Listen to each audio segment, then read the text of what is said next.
Abimelech, en la Biblia ustedes van a encontrar que hay cinco hombres que se llamaban Abimelech. Abimelech significa padre de un rey, o mi padre es rey. ¿Qué significa Abimelech? Padre de un rey, o mi padre es rey. En la Biblia había 5 hombres con este nombre. Aparentemente era un nombre muy común, este Abimelech. Pero nosotros nos vamos a centrar en este personaje. 5 personas con este nombre, 4 de ellos eran reyes. 4 de ellos fueron reyes y el otro no. ¿Sí? Eso te lo dejo como un dato anecdótico. Ahora, Abimelech fue hijo de Gedeón. Gedeón fue un libertador del pueblo de Israel. En ese tiempo, en el tiempo de los jueces, lo que describe y define esa época es un versículo que dice que cada uno hacía lo que bien le parecía. En la época de los jueces, cuando ustedes entran a estudiar el libro de los jueces, esa época estaba calificada por ese versículo. O sea, había una anarquía, o si se quiere, algo que se conoce como anomia. No hay ley, nadie respeta nada, cada uno hace lo que se le antoja, ¿no? Y entonces se levantaba de repente un hombre, obviamente el Espíritu de Dios lo levantaba. ¿Por qué? Porque era tal el caos que había en esa época en el pueblo de Dios, que Dios levantaba de tanto en tanto hombres o alguna mujer, como el caso de Débora y alguna otra que por ahí me olvido. ¿Para qué? Para poder guiar el destino de la nación.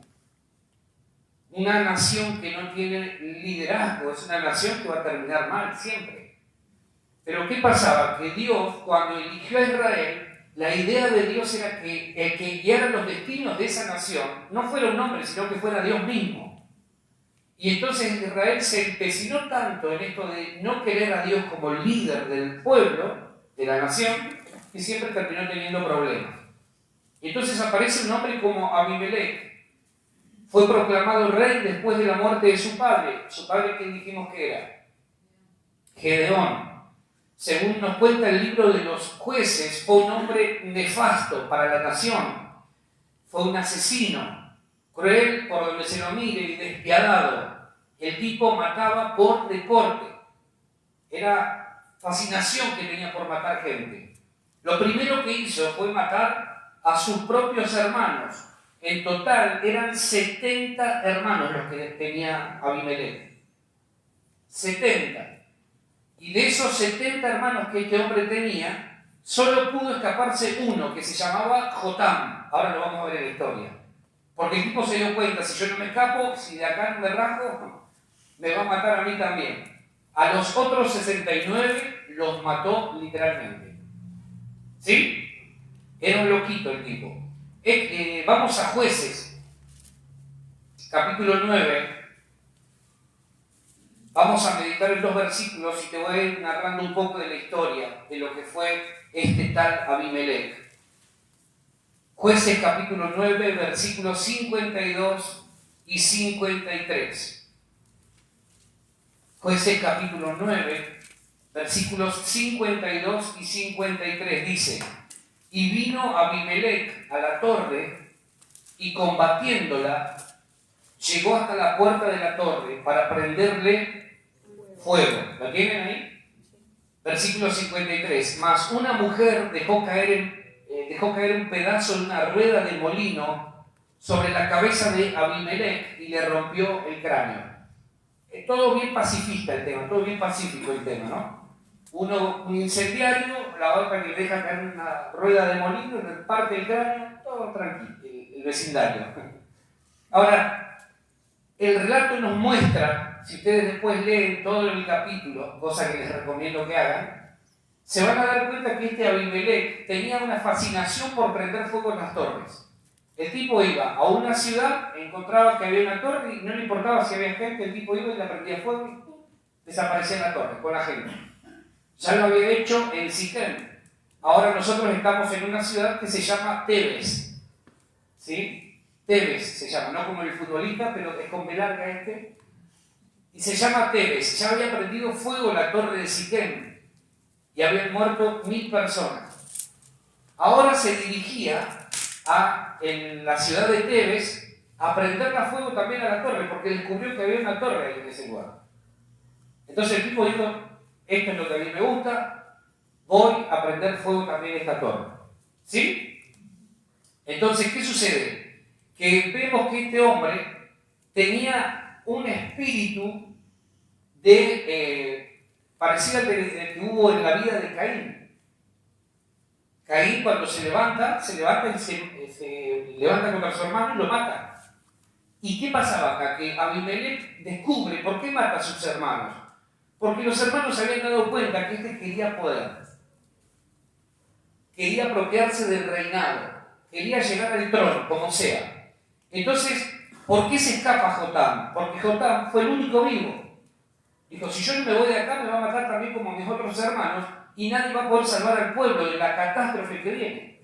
Entonces Jotam, ustedes después van a descubrir, cuando lean todo el capítulo, que empieza a hablarle al pueblo por una parábola. Por una parábola, empieza a hablarle con una especie de alegoría, de una parábola, le dice, muchachos, en otras palabras, lo que les quiero decir, si ustedes eligen a este tipo, aunque es mi hermano, si ustedes lo ponen como rey, la van a pasar mal. Fue prácticamente como una especie de maldición que este hombre terminó mostrándole a la gente de ese lugar que le iba a acontecer si lo elegían a Abimelech por rey. ¿Sí? ¿Hasta ahí vamos? Entonces, Jotam se escapa, le advirtió antes a los de Siquem, versículo 7 en adelante, lo que les iba a suceder si elegían a Abimelech por rey. ¿Saben lo que hizo la gente de Siquem? No escuchó. No escuchó en lo más mínimo lo que Jotam les estaba diciendo. Desoyeron el consejo de este hombre. Resultado final, terminaron muriendo todos los que estaban en esa torre. Creo que dice 1000 personas. 1000 hombres. ¿Sí? Jotam me hace acordar mucho este relato, este suceso, lo que ocurre con este hombre y con este pueblo. Me hace acordar mucho la historia de Samuel y Saúl. ¿Sí? ¿Se acuerdan cuando Dios quiere ser el rey de Israel y el pueblo mismo decía, nosotros no queremos que vos seas Dios nuestro rey, queremos un rey humano como tienen todas las demás naciones de la tierra? Queremos un rey, queremos un rey, queremos un rey. Entonces Dios, cansado de escuchar el mismo cantito todo el tiempo, dijo al profeta Samuel, Samuel, levantales un rey. Porque evidentemente esta gente no quiere saber nada conmigo. No es con vos, Samuel, es conmigo, me están rechazando a mí. ¿Sí? Entonces, ¿qué hace Samuel? Va y unge ¿a quién? A Saúl. Previamente Dios le había dicho al pueblo, advertiles, a través de Samuel, Dios le habla al pueblo y le dice, advertiles que si ellos levantan un rey como tienen todas las demás naciones, ese rey va a ser un rey terriblemente oscuro, siniestro, perverso, que va a terminar ocasionándoles demasiados problemas. Las dos historias son muy parecidas. Advertencias hubo. Voz de Dios hubo. Sin embargo, en ambos casos, ninguno de los dos pueblos, ni el pueblo de Dios, ni el pueblo de Siquem, en su momento tuvieron la capacidad de oír la advertencia que se les estaba dando. Resultado final, terminó todo en tragedia. Porque cada vez que desoímos, cada vez que no escuchamos la voz de Dios, terminamos siempre en problemas. Cada vez que hacemos caso omiso a lo que Dios nos está hablando, siempre vamos a tener problemas. Ahora, todos los problemas que nosotros tenemos o hemos tenido en nuestra vida han sido en gran parte porque no hemos escuchado la advertencia de Dios. Acá no hagas esto, no hagas aquello, presta atención a esto, presta atención a esto. Y muchas veces porque creemos que sabemos más que el resto, inclusive más que Dios, terminamos con problemas profundos. ¿Sí o no? Nosotros creemos que sabemos, pero nunca vamos a saber más que Dios. Entonces, cuando Dios viene y te dice, no hagas esto, el peor error, la torpeza más grande que nosotros podemos cometer es creer que aún haciendo lo que nos parece a nosotros, vamos a poder lograr nuestro objetivo. ¿Sí? ¿Vamos hasta ahí? Entonces Dios, cansado de escucharnos pedir por un rey, le dice a Samuel, dales el rey que quieren. Dales el rey que quieren. ¿Quieren rey? Que tengan rey. Jotam les advirtió, les dijo, muchachos, si ustedes no entienden lo que les estoy diciendo, lo que va a suceder es que van a terminar mal, en otras palabras. Hagan como ustedes quieran. Resultado final, este tipo, Abimelech, se levantó en contra de los de Siquem, vio que había una torre, todos habían corrido a ese lugar porque creían que era el lugar más seguro, y entonces fue este y prendió fuego a la torre y murieron todos los que estaban ahí. Ahora, ¿qué sucedió con Saúl? Tal cual Dios lo dijo. ¿Qué sucedió con Jotam y con Siquem? Tal cual les fue advertido. Tal cual les fue advertido. El problema que tenemos muchas veces y por el cual vivimos enredados en permanentes dramas y conflictos es que no sabemos escuchar a quien nos está advirtiendo de que hay peligro, hay problemas que van a venir si no hacemos lo que es correcto. El gran problema que tiene mucha gente es que no sabe escuchar cuando viene la advertencia de parte de Dios. Creemos que nosotros sabemos más que Dios. Creemos que nosotros la tenemos más clara que Dios. Entonces, cuando viene el problema, decimos, ¿por qué Dios? Y Dios te lleva nuevamente al punto de partida. ¿Te acordás cuando yo te hablé y no le hiciste caso? ¿Te acordás cuando te advertí de esto? ¿Te acordás cuando te dije que no tenías que entrar por esa puerta? ¿Te acordás cuando te hablé? ¿Quién podía decir? Bueno, no había quedado nadie, ¿no? Pero en el caso de que hubiese quedado alguien, ¿quién podría decir por qué Dios? Si habían tenido una advertencia previa, ¿por qué? Porque la torpeza más grande nuestra es querer salir ilesos cuando Dios nos está diciendo, hay peligro del otro lado. Hay problemas del otro lado. La vas a pasar mal del otro lado. Estás avanzando en contra de la voluntad de Dios, la vas a pasar mal. Es que yo voy a orar para que nada te suceda. La vas a pasar mal, porque si Dios ya te dijo, no por ahí, no por ahí. No nos damos cuenta que nosotros somos muy finitos, muy limitados, muy chiquititos. Y que cuando Dios trae una palabra de advertencia es porque Él ya sabe lo que viene a continuación si entramos, si decidimos entrar por esa puerta. Dios ya lo sabe. Por eso le advirtió al pueblo, dales un rey, pero decirles que van a tener problemas. Te están rechazando a mí. Jotam fue muy clarito. Los animo a que después lean toda la historia en su casa. Es un capítulo largo, yo tomé solamente 2 versículos. Lean la historia y se van a dar cuenta que Jotam fue muy clarito en lo que les dijo al pueblo de Siquem. Les dijo, los va a prender fuego, los va a quemar. Sin embargo, la gente no los escuchó. ¿Cuántas veces más tendrá que advertirnos Dios acerca del peligro que corremos por no escuchar su voz?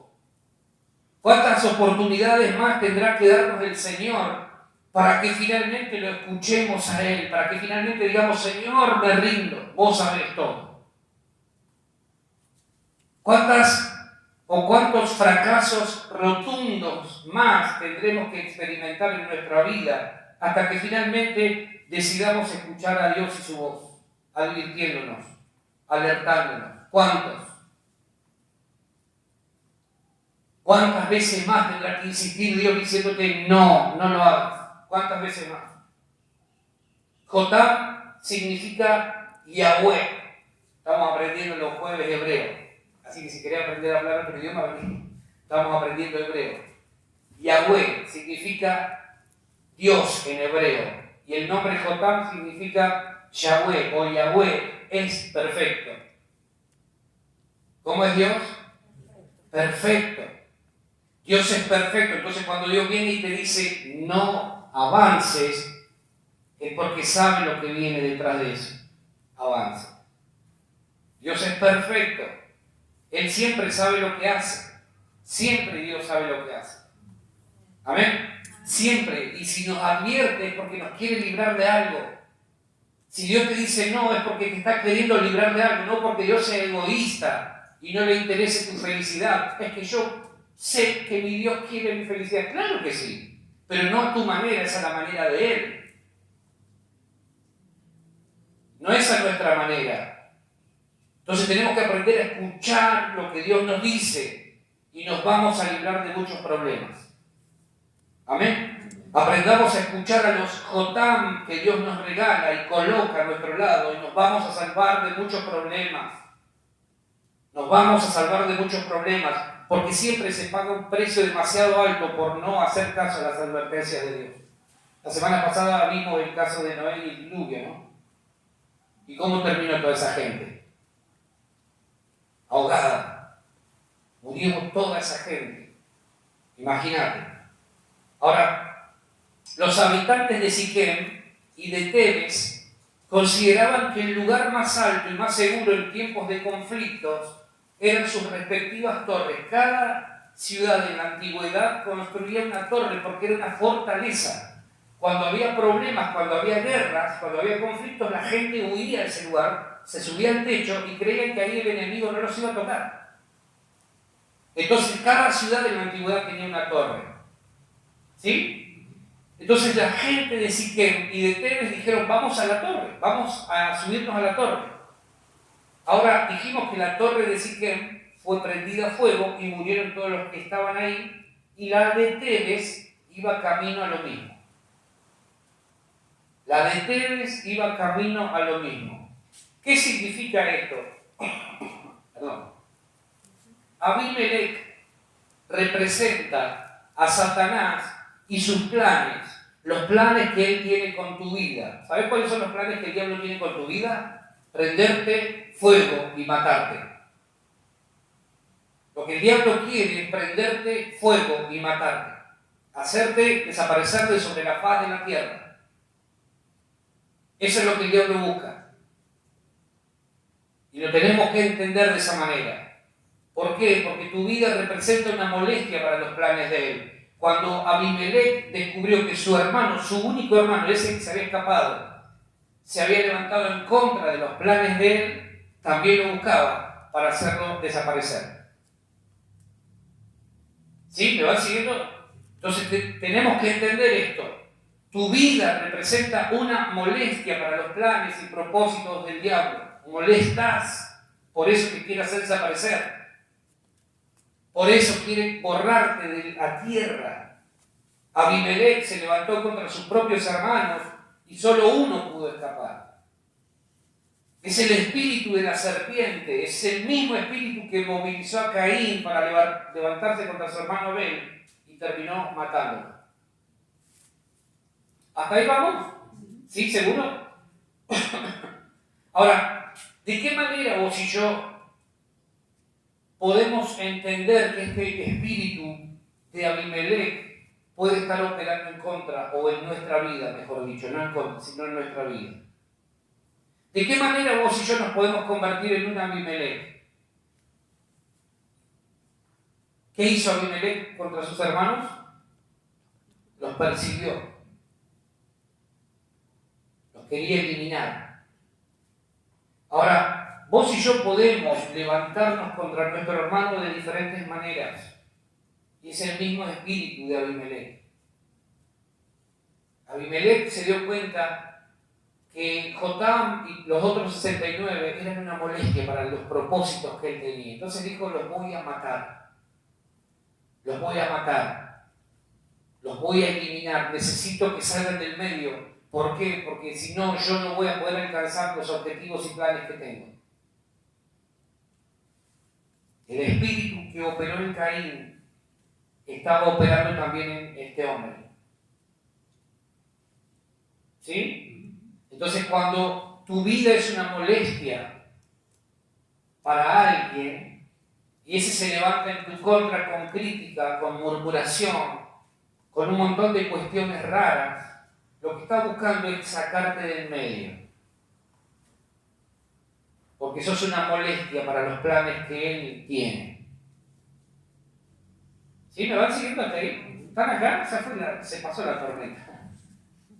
Ahora vuelve la calma.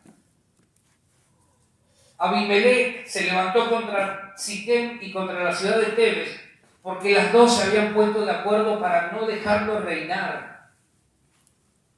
Ninguna de estas ciudades quería que este hombre acceda al trono. Entonces, ¿qué hizo el tipo? Tomó represalias contra las ciudades, apuntó a los lugares más altos de la ciudad, donde la gente iba a buscar refugio. La torre en la Biblia representa el orgullo y la soberbia, como por ejemplo la torre de Babel. La confusión que la gente tiene, eso es el espíritu de Babel. Eso es el espíritu babilónico que opera también por estos días. Una torre en aquel tiempo representaba el orgullo, la soberbia y la confusión de la gente. Pero también la torre puede simbolizar la protección divina, como cita Proverbios 18:10. Vamos a buscarlo. Proverbios capítulo 18, versículo 10.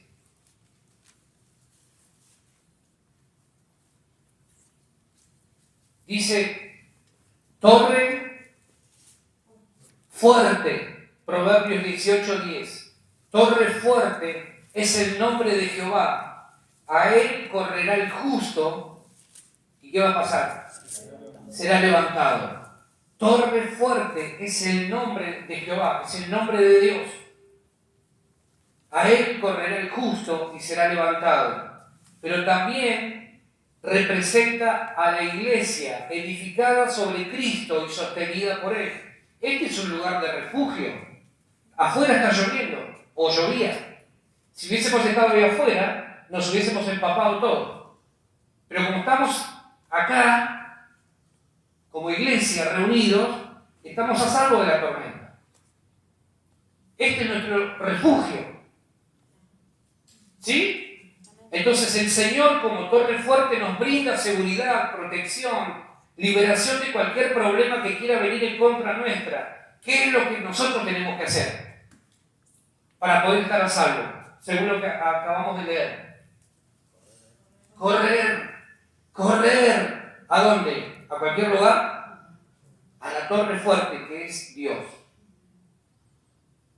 Entonces, cuando yo corro a esa torre fuerte, encuentro libertad, encuentro liberación, encuentro protección, seguridad.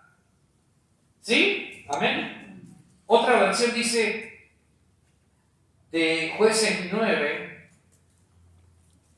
volvamos a Jueces 51, ustedes van a leer la Reina Valera, pero yo les voy a leer otra versión. Dice, pero había una torre fuerte dentro de la ciudad y todos los habitantes, hombres y mujeres, corrieron a refugiarse allí. Se atrincheraron en su interior y subieron al techo de la torre. Jueces capítulo 9, versículo 51. Yo les leí otra versión, por eso no la van a encontrar igual. Pero lo que hizo esta gente de la ciudad de Tebes fue correr a esa torre, ¿sí? Hombres y mujeres, y se refugiaron ahí. Ahora, vos fíjate esto. Puede que existan a nuestro alrededor miles de torres. Miles de torres. Te dije que las torres representan el orgullo, la soberbia y la confusión, pero la torre fuerte, que es Dios, representa la seguridad y la protección que solamente encontramos en Él. Pueden existir miles de torres a nuestro alrededor, pero ninguna nos va a poder brindar la seguridad y la protección que encontramos en aquel cuyo nombre es torre fuerte. Amén. Nuestro buen y fiel Señor. Entonces tenemos que desechar cualquier otra torre que nosotros quizás hayamos edificado en este tiempo. A lo mejor estamos edificando una torre propia, personal. A lo mejor hemos edificado en este tiempo una torre propia. Y nos hemos olvidado que la torre, la única que necesitamos, es la que viene, la que es Dios mismo. Él es nuestra torre. ¿Sí? ¿Se entiende lo que digo? Cualquier otra torre que vos y yo edifiquemos, llámese posesiones, llámese dinero, llámese lo que sea, capacidades, habilidades, lo que sea, todas esas torres se pueden destruir. Y el diablo no va a tener problema problema que nosotros edifiquemos una torre paralela a la de Dios. Pero el problema está que si nosotros no entendemos que la torre única que nos va a brindar seguridad y protección en el tiempo de la dificultad es Dios, es Cristo, entonces vamos a correr a la torre equivocada, incorrecta, y el diablo va a decir, amén, nos va a prender fuego. Porque eso es lo que él quiere. Mirá lo que dice el Salmo 61, versículo 3. Salmo 61, versículo 3. David aprendió a ver a Dios como la torre fuerte, como su torre fuerte. Entonces, frente a cualquier situación difícil, cualquier acechanza del enemigo, David corría al lugar correcto. Mirá lo que dice. Porque tú has sido mi refugio y torre fuerte, ¿delante de quién? Del enemigo. Entonces, cuando David tenía un problema, no se iba a meter a una cueva, lo que hacía era correr delante de la presencia de Dios. Ahí estaba su torre fuerte, su refugio, y esperaba en ese Dios, que sabía que él lo iba a librar de ese problema, de cualquier problema. ¿Sí? El diablo puede enseñar cualquier torre que no sea la de Dios. El diablo puede enseñar cualquier torre que nosotros edifiquemos que no sea la de Dios. La puede incendiar. Ahora, nunca va a poder tocar lo que es de Dios, nunca. Por eso tenemos que correr, si estamos teniendo problemas, correr a Dios. Él es nuestra torre fuerte delante del enemigo. ¿Sí? Nos tenemos que refugiar en este tiempo más que nunca en Dios, pero no como gente que huye, cobarde de las situaciones, sino como gente que sabe que ahí está la seguridad y protección que necesitamos. La gente de Siquem pensó que por tener una torre y por subirse al techo de esa torre, Abimelech no les iba a hacer absolutamente nada. Y a veces pensamos así, ¿no? Nos refugiamos en cosas que son temporales y pasajeras y pensamos que el diablo ahí no nos va a tocar. ¿Sí o no? En lugar de correr a la presencia de Dios, refugiarnos ahí, acá no me vas a tocar. Todo lo demás, el diablo lo puede quemar y prender fuego, lo puede arruinar, pero nunca va a poder arruinar nuestra vida si está escondida con Cristo en Dios. Tenemos que entender esto. Toda la gente de Siquem murió porque ellos pensaron, tenemos nuestra propia torre. Acá no nos va a pasar absolutamente nada. Finalmente murieron todos. ¿Sí? ¿Estoy siendo claro?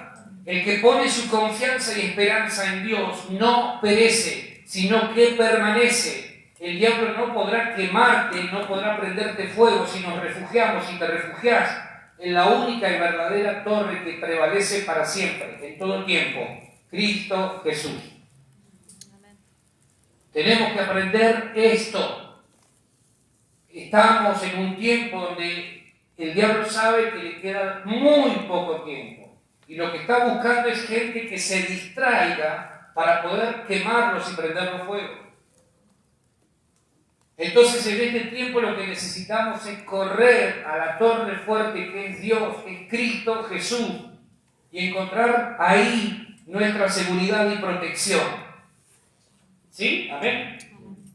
El diablo va a buscar que pongamos nuestra confianza en cualquier otra cosa.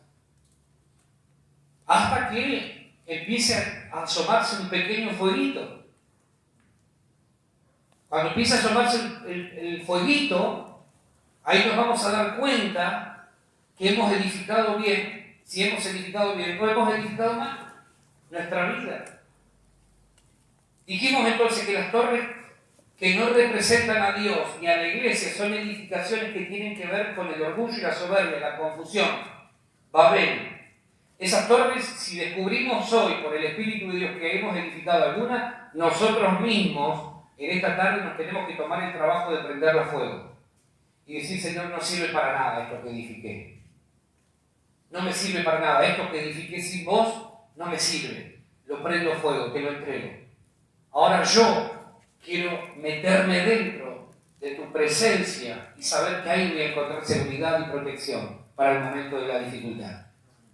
Es lo único que tenemos que hacer. ¿Sí? porque si no, corremos riesgos. Ahora, dijimos que Abimelech representa ¿a quién? A Satanás, al infierno, y sus planes perversos para nuestra vida. ¿Qué es lo que quiere hacer el diablo con nosotros, con vos, conmigo?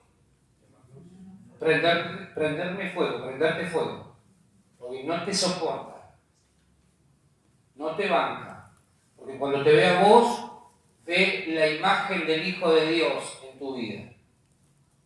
¿Sí? Ahora, mirá lo que sigue diciendo el texto.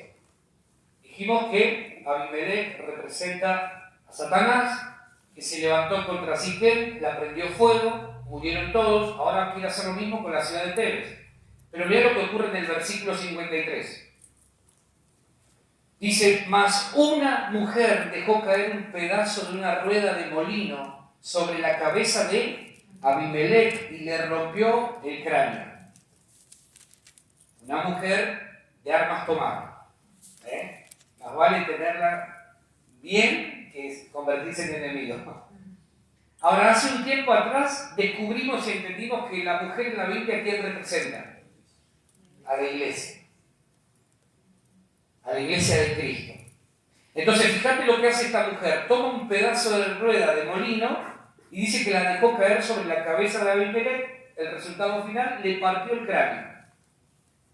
¿Sí? Ahora, cuando el diablo venga a atacarte y a querer prenderte fuego, lo que vos y yo tenemos que hacer es lo mismo que hizo esta mujer. ¿Qué fue lo primero que hizo? Según el relato.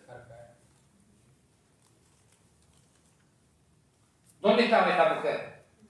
En la torre. O sea que lo primero que hizo fue correr hacia la torre. Primero corrió hacia la torre, al lugar seguro. No se quedó fuera de la torre. ¿Sí? Esta mujer primero se metió dentro de la torre. Dijo, acá estoy segura. Y desde este lugar yo voy a enfrentar al enemigo. No lo voy a enfrentar fuera del lugar de seguridad. Primero buscó refugio en el lugar que vos y yo tenemos que buscar, en Cristo y dentro del cuerpo de Cristo. Y desde ahí, ocupando nuestra posición, vamos a enfrentar lo que tengamos que enfrentar. Ella no se quedó peleando desde abajo. Fíjense, ella no se quedó peleando a este nivel, subió. Y desde arriba, desde el lugar que le corresponde a todo hijo de Dios sentado en los lugares celestiales, desde ahí peleó. ¿Amén? Espero que pueda ser claro, porque ese es el problema que tenemos nosotros. Fracasamos cuando intentamos pelear a este nivel, contra sangre y carne. Y si algo hemos aprendido en este tiempo es que nuestra lucha no es contra sangre y carne, tenemos que subir y desde ese lugar de autoridad en el que ya estamos sentados juntamente con Cristo, desde ese lugar de autoridad y poder pelear. Pues si no vamos a fracasar una y mil veces. Entonces una vez que estuvo en el lugar seguro, dentro de la torre fuerte, lo que hace es agarra la rueda de molino, ¿sí? Y la deja caer sobre la cabeza de ¿quién? Abimelech. Entonces le parte el cráneo. No sé qué altura tendría la torre, pero ella, yo calculo que se asomó ahí un poquito y dijo, ahora sí. Soltó la rueda de molino y le dio en la cabeza.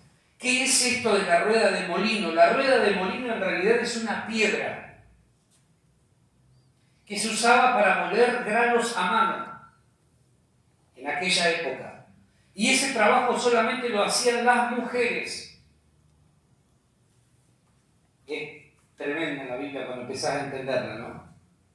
Ahora, nadie, sino la mujer, o sea, la iglesia, puede derrotar al enemigo y desbaratar sus planes perversos a través de una piedra de molino. ¿Qué es la piedra de molino?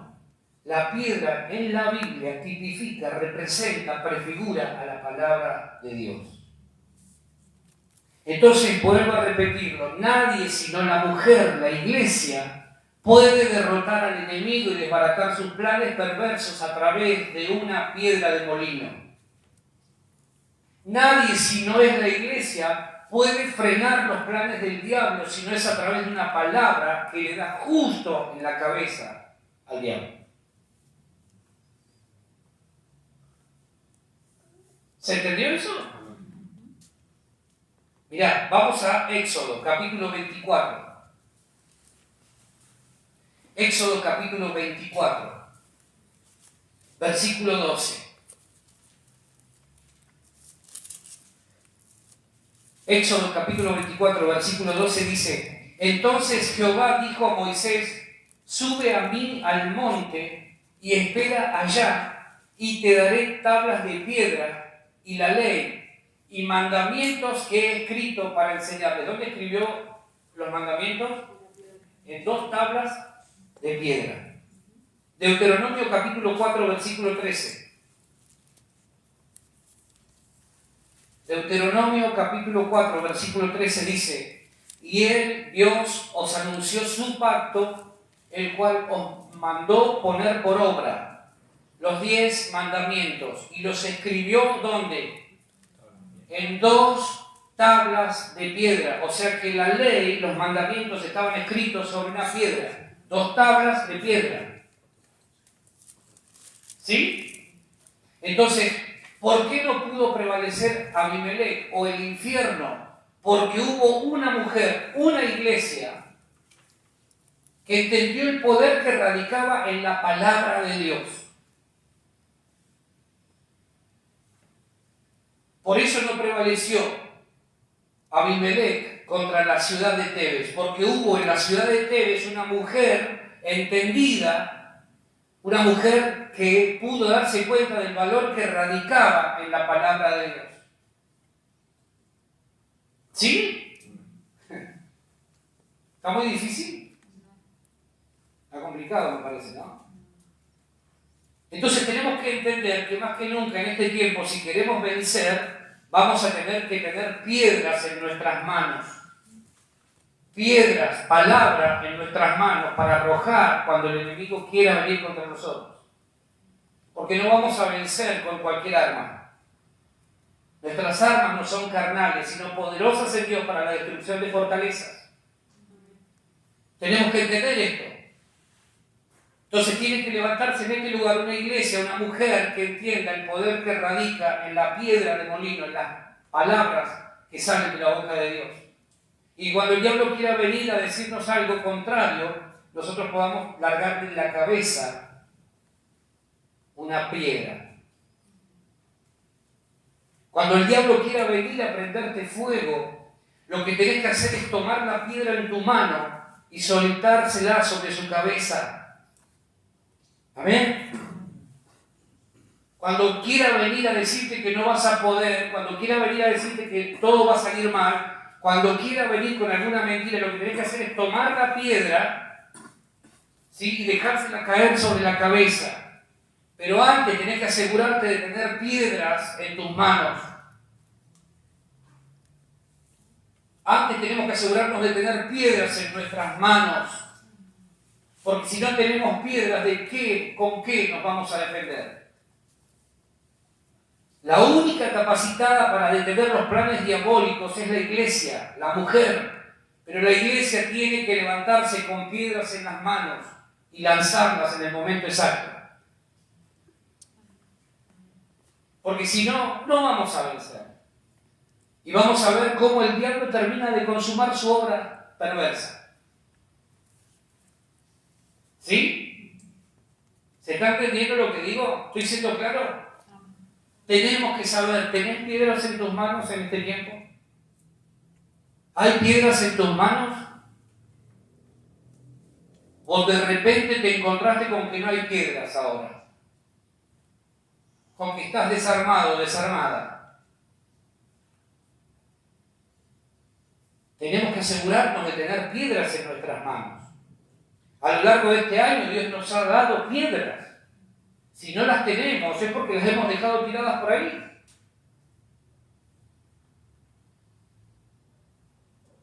El Señor sabe perfectamente que hay situaciones que van a buscar enredarte y confundirte. Por eso cuando Él viene con una palabra, lo que está haciendo es adelantarse y entregarte antes de que la lucha venga una piedra que vas a tener que usar en ese momento. Eso es lo que tenemos que entender. Cuando Dios trae una palabra a nuestra vida, Dios nunca llega tarde, ni llega antes, ni llega después. Porque Dios no se va nunca de nuestro lado. Entonces, cuando Dios trae una palabra, una piedra a nuestra vida, es para que cuando venga la lucha, nosotros ya estemos armados. Lo único que tenemos que hacer nosotros es soltarla. Soltar la piedra y darle en la cabeza al enemigo.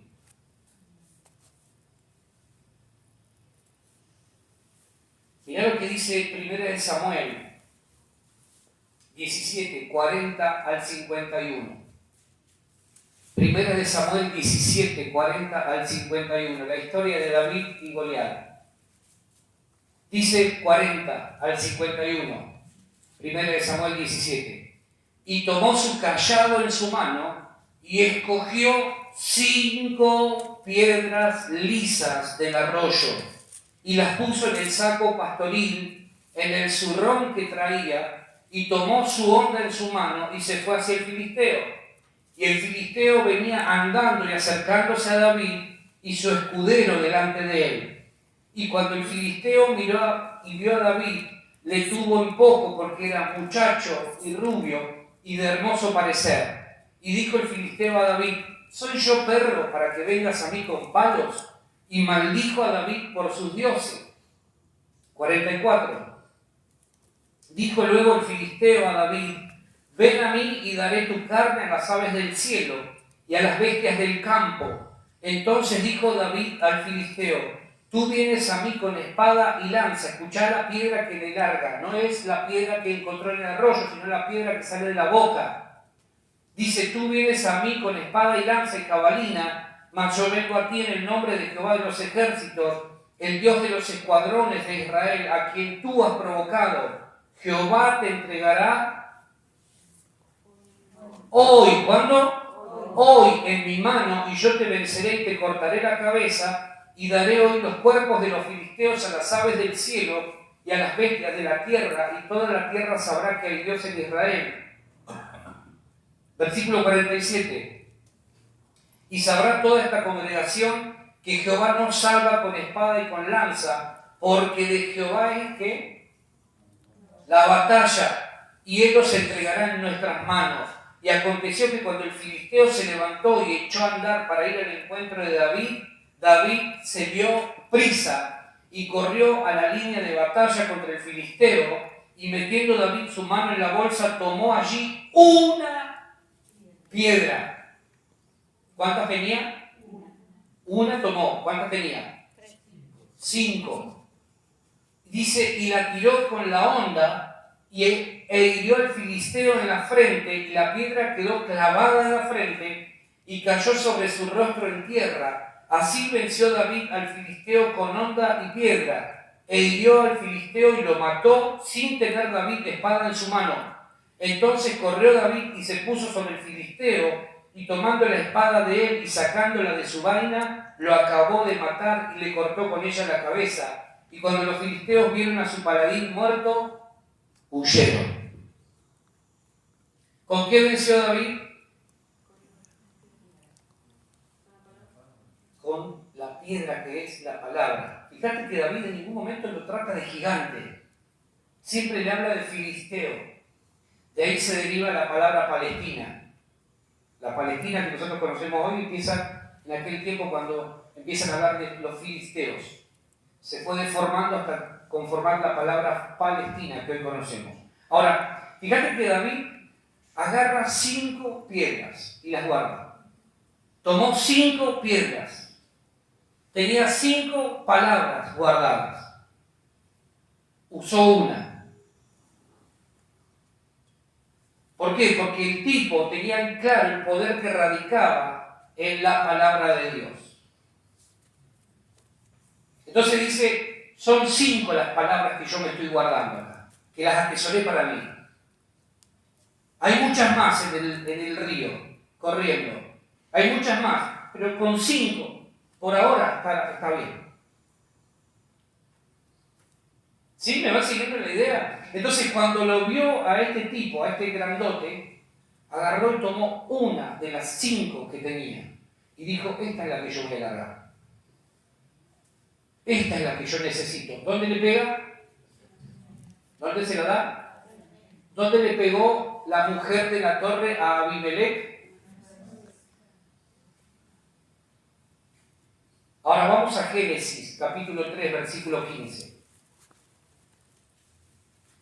Génesis, capítulo 3, versículo 15. Mirá lo que dice Dios cuando empieza a maldecir a Satanás o a la serpiente. Dice, y pondré enemistad entre ti y la mujer, entre tu simiente y la simiente tuya. Esta te herirá, ¿dónde? En la cabeza. O sea, ¿vos creés que es casualidad que Abimelech haya recibido el golpe en el cráneo y que en este caso Goliat haya recibido un piedrazo en la cabeza o en la frente? ¿Sí? ¿Me entienden la idea? ¿Por qué? Porque hay una palabra que Dios declaró. ¿A dónde hay que pegarle al enemigo? En la cabeza. Ahí hay que apuntar. Entonces, ¿qué hace David? Dice hoy. No dice mañana, ni pasado mañana, ni dentro de 3 meses, ni dentro de 2 horas. Hoy, ahora, Dios te va a entregar en mi mano. Te voy a reventar y te voy a cortar la cabeza. Y todos sabrán que hay Dios en Israel. Ahora, para eso, primero se aseguró de tener por lo menos 5 piedras guardaditas. Te vuelvo a preguntar, ¿cuántas palabras tenés guardadas vos, depositadas vos en tu corazón, en tu espíritu, como para poder decirle al diablo, hoy Dios va a hacer algo con vos? Hoy te voy a reventar la cabeza. Hoy vas a tener que soltar lo que Dios me entregó a mí. ¿Sabés por qué muchas veces no lo podemos decir? Porque no hay piedras guardadas, no hay palabra guardada. Entonces no tenemos con qué batallar, porque nosotros creemos que la batalla tiene que ver con palabras más sueltas. Bueno, en el nombre de Jesús, diablo, cochino inmundo, entonces Dios dice, mira lo que está haciendo usted. No, la palabra de Dios es viva y eficaz. ¿Qué palabra tenés guardada vos para enfrentar al enemigo? ¿Cuántas palabras tenés guardadas? Ese es el conflicto al que permanentemente nos exponemos. Como no tenemos palabra de Dios guardada en nuestro corazón, cuando viene la batalla, cuando viene la prueba, viene la dificultad, no sabemos con qué pelear. ¿Qué le digo yo? Y entonces ahí apelamos a lo primero que se nos viene a la cabeza. ¿No? Nos acordamos de algunas palabras que en algún momento escuchamos y las largamos. Pero no. David se tomó el trabajo de elegir las piedras. Las eligió. Dijo, estas son las que me van a acompañar ahora. No tiró al bolero. Las seleccionó. Hoy, en mi mano, Dios te va a entregar en mi mano y yo te voy a vencer y te voy a cortar la cabeza. Mirá la piedra que estaba a punto de largar. Tanto la historia de David como la historia de la mujer que arrojan la piedra de molino, le pegan en la cabeza. Ahí tenés que apuntar. Ahí tenés que apuntar. A la cabeza. Porque fue donde Dios dijo que la serpiente iba a ser golpeada. Dios maldijo a la serpiente en el Edén y le dijo que sería herida en la cabeza por la simiente de la mujer. La serpiente sabemos que representa al diablo y la simiente de la mujer es Cristo mismo y el cuerpo de Cristo. El diablo heriría a Jesús en el talón cuando fuese crucificado, pero cuando el Señor resucitara le asestaría un golpe mortal a la serpiente en la cabeza.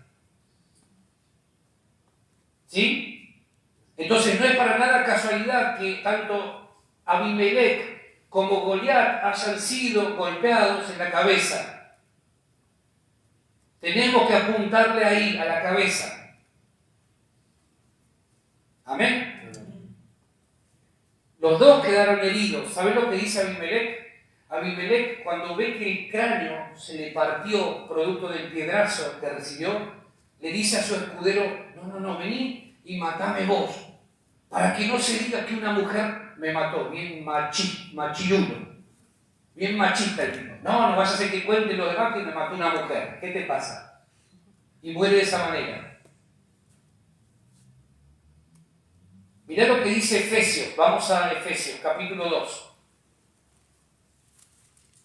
19 al 22. Efesios capítulo 2. Del versículo 19 al 22. ¿Hasta ahí vamos bien? ¿Se va entendiendo? ¿Sí? ¿Seguro? Anda preparando tus piedras, porque vamos a terminar haciendo algo en el espíritu, guerra espiritual. Efesios capítulo 2, 19 al 22 dice: así que ya no sois extranjeros ni advenedizos, sino conciudadanos de los santos y miembros de la familia de Dios, edificados sobre el fundamento de los apóstoles y profetas, siendo la principal piedra del ángulo, ¿quién?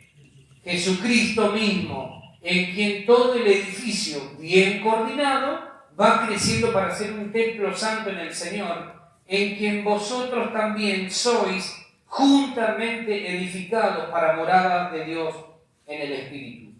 Pablo dice que la principal piedra del edificio, que es la iglesia, ¿quién es? Jesucristo mismo. O sea que una iglesia que no tiene como principal piedra de su edificación a Jesucristo no es iglesia.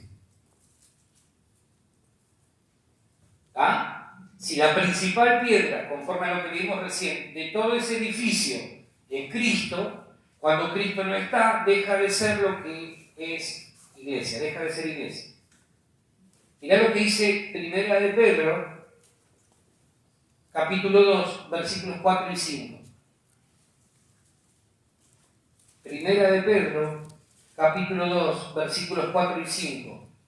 Dice: acercándoos, ¿lo tienen ya? Acercándoos a Él. ¿A quién Él? A Jesús. ¿Cómo lo llama Pedro? Piedra viva, desechada ciertamente por los hombres, mas para Dios escogida y preciosa. Vosotros también, ahí le habla a la iglesia, dice: ¿cómo qué? ¿Qué sos vos? Piedra viva. ¿Por qué? Porque vos tenés la misma naturaleza de aquel que es la piedra principal del edificio. ¿Sí? Dios Padre es la roca eterna. Jesucristo es la piedra principal. ¿Y nosotros qué somos? Piedras vivas. Tenemos la misma naturaleza. Dice: vosotros también, como piedras vivas, sed edificados como casa espiritual y sacerdocio santo, para ofrecer sacrificios espirituales aceptables a Dios por medio de Jesucristo. Yo te pregunto, teniendo esa naturaleza, ¿podrá el infierno detener a una iglesia que entiende esto? ¿Sabes lo que hace la iglesia cuando entiende que es una piedra viva? Lo que hace la iglesia es se deja caer simplemente sobre la cabeza del diablo y lo aplasta.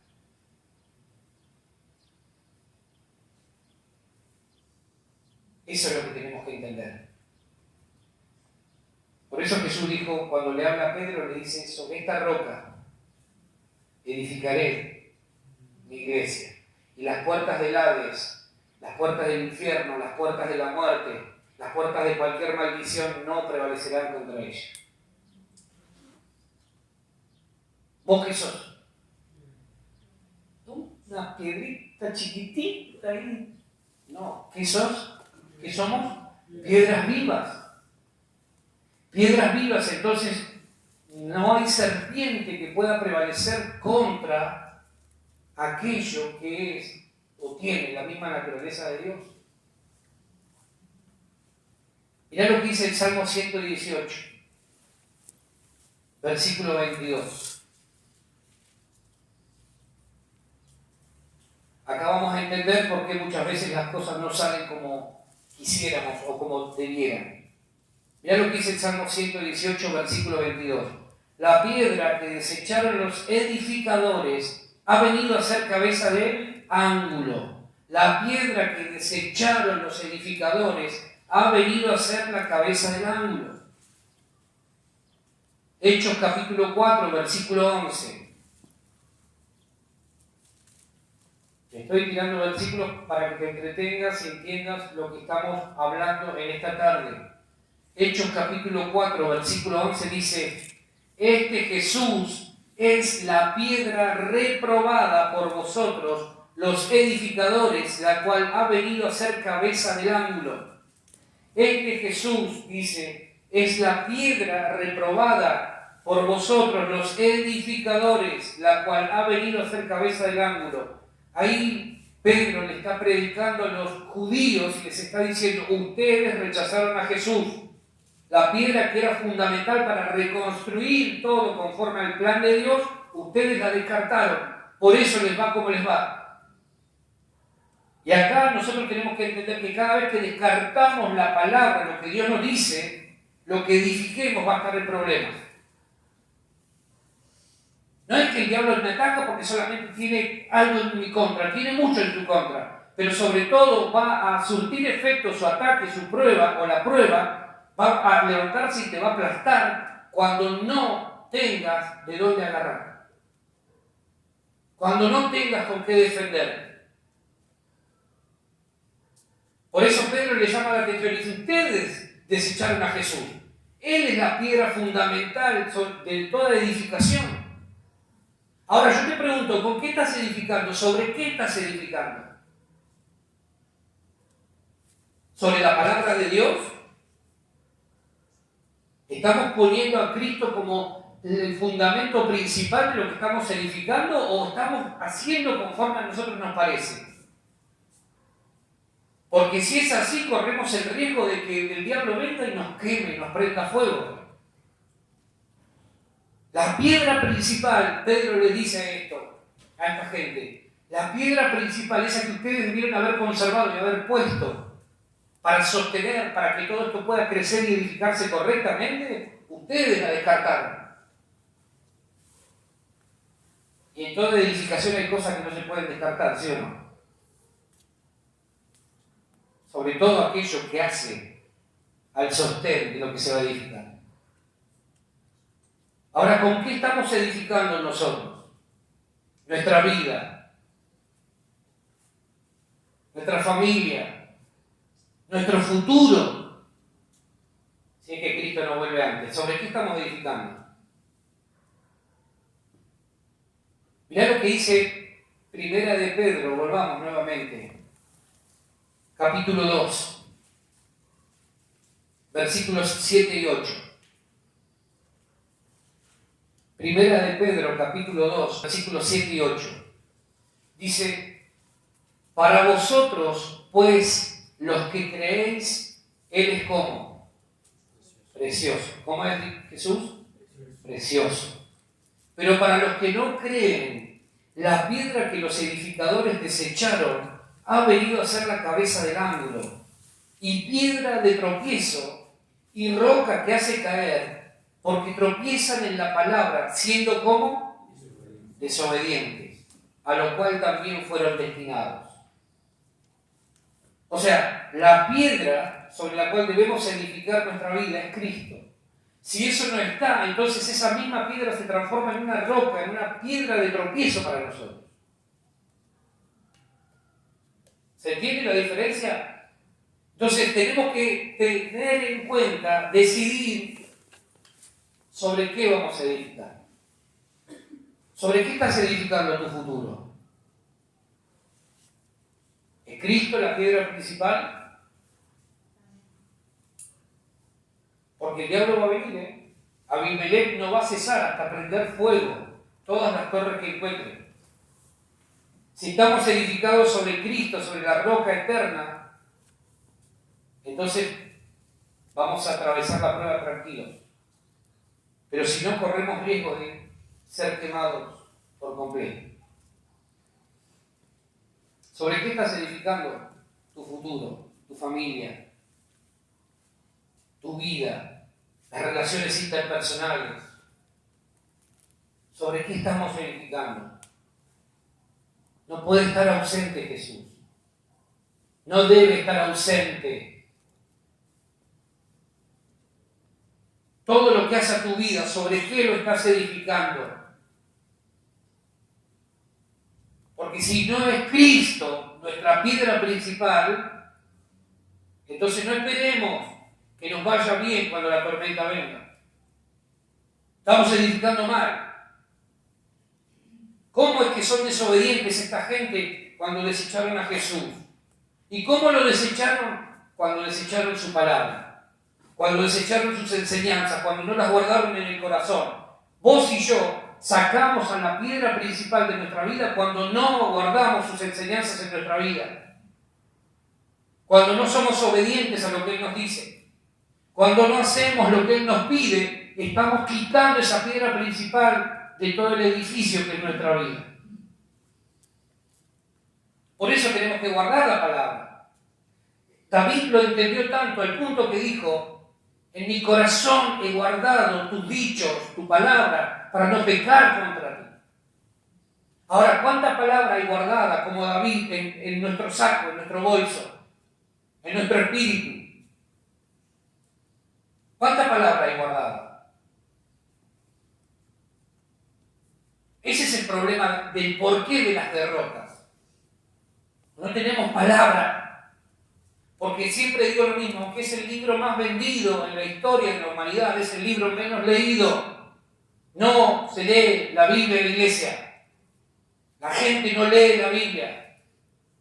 Son contados con los dedos de una mano los que pueden decir: yo leo la Biblia, yo me instruyo, yo me meto, y no solamente leo el corridito porque ya me tengo que ir, sino que me meto a escudriñar, a estudiar lo que la Biblia dice. Entonces el pastor sabe que yo tengo guardada palabra en mi saquito.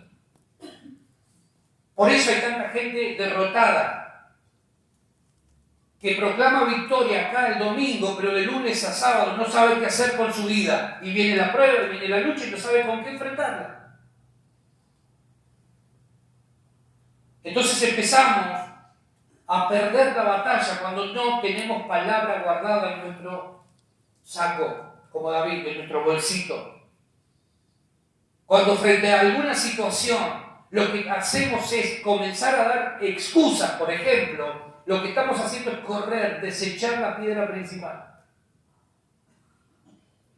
Y empezamos a edificar con cosas que no van a soportar la prueba. Es que vivo lejos, es que no tengo, es que no puedo, es que es muy complicado, es que no estoy capacitado, es que tengo muchos problemas, es que a mí me cuesta, bla, bla, bla. Entonces, ¿sabes qué dice Dios? Está edificando con elementos incorrectos. Me está desechando a mí. Porque el que tiene una piedra guardada no dice: es que no puedo. Dice: todo lo puedo en Cristo que me fortalece. Esa es la piedra que tenemos que lanzar cuando el diablo te diga: no vas a poder. Todo lo puedo en Cristo, que me fortalece. Es que no sé si voy a tener, Jehová es mi pastor, nada me faltará. Esa es la piedra que vos tenés que tener cuando el diablo quiera venir a meterte miedo y que va a pasar con el futuro. Jehová es mi pastor, nada me faltará. Y le cortás la cabeza a la serpiente. Pero cuando no hay palabra, nos tragamos la mentira. Y el diablo chocho, porque está a nada de prenderte fuego. ¿Se va entendiendo lo que estoy diciendo? Por eso hay tanta gente quemada dentro de la iglesia. Yo le denominé a eso el síndrome del quemado en el espíritu, el burnout espiritual. Ese es un término psicológico que se aplica para la gente que está ya con la cabeza quemada. Hay mucha gente quemada en el espíritu. ¿Por qué? Porque no tiene palabra. Entonces el diablo dice: ya está, lo tengo a nada. Estoy a punto de devorármelo. Ahora, ¿cuántas piedras hay en tu mano? ¿Hay piedras en tus manos? Si no hay piedras, tenés que pedirle urgente al Señor: Señor, dame una piedra, dame una palabra. Una. Si me querés dar dos, Buenísimo, pero yo necesito una para poder arrojárselas al diablo cuando quiera venir en mi contra. ¿Amén? Abimelec y Goliat representan todo aquello que te oprime, que no te deja vivir en paz, que te asfixia, que te molesta. Aprendíamos el otro día, ¿no?, que opresión significa eso, ¿no?, una presión sobre el pecho, que nos asfixia, que no nos deja vivir tranquilos. Y yo creo que Dios te va a dar una piedra esta noche. Pero lo primero que tenemos que hacer todos juntos es correr a la torre más alta que es Cristo. Urgentemente. ¿Amén? ¿Querés recibir una piedra de parte de Dios? Cerrá tus ojos un momento, todavía no terminamos, pero quiero que cierres tus ojos. Que pienses por un minuto. ¿Qué piedra necesitas que Dios te dé hoy? Yo te voy a mencionar solamente 3. Y creo que esas piedras son las que Dios va a traer en este tiempo a tu vida, a tu espíritu, y las va a poner en tu mano para que vos puedas lanzarlas a la cabeza de Satanás, a la cabeza de Abimelec, a la cabeza de Goliat. La primera piedra que yo veo que se suelta a través de esta mujer que está en la torre es una piedra de justicia. Piedra de justicia. El Señor es mi justicia. Jehová Tzidkenu. ¿Cuántas cosas trabadas hay en tu vida? Pensá por un momento. Cerrá ahí tus ojos y medita. ¿Cuántas cosas trabadas hay? Cosas que no se resuelven. Gente que te debe dinero, gente que te debe algo y que te viene diciendo hace tiempo que te lo va a dar, que te lo va a devolver, y todavía está ahí. Quizás situaciones judiciales que llevan tiempo sin resolverse. Hoy el Señor pone esa piedra en tu mano. Él es tu justicia. Él es tu justicia. Toma esa piedra. Si vos necesitas esta piedra, tomala en el nombre de Jesús. Tomala en el Espíritu, porque ahora vamos a hacer algo más. Si vos necesitas esta piedra, tomala. Decís, Señor, esta es la que yo necesito. Así como David la eligió en el arroyo, si vos la necesitas, tomala. Tomala. La segunda piedra que esta mujer, o que representa lo que esta mujer le arroja en el cráneo a Abimelec, es una piedra de libertad. Piedra de libertad. ¿Cuántos están viviendo situaciones de opresión, de permanente conflicto en el hogar, en el trabajo, en algún área de la vida, economía, salud, con los hijos? Si vos estás viviendo alguna situación de opresión y vos estás pidiéndole a Dios libertad, y esta piedra es para vos. Tomala en tu mano y decir, Señor, esta es la piedra que yo necesito. Esta es la piedra que yo necesito. La tercera piedra que hoy Dios quiere entregarnos es la piedra de descanso. Dice la Biblia que Jacob ungió una piedra y descansó sobre ella. La iglesia descansa en la seguridad que le provee la piedra principal de su estructura, que es Cristo. El descanso en el Señor renueva tus fuerzas, quita toda ansiedad, todo pensamiento incorrecto, toda preocupación por la familia. La piedra de descanso te lleva a permanecer confiando en el cuidado que el Señor tiene de tu vida, de los tuyos, de tu futuro. Si esa es la piedra que vos necesitas, tomala en tus manos y decirle, Señor, esta es la piedra que yo necesito. Ahora, en ese mismo espíritu y centrado en lo que estamos haciendo, yo quiero pedirte que te pongas de pie con esa piedra en la mano.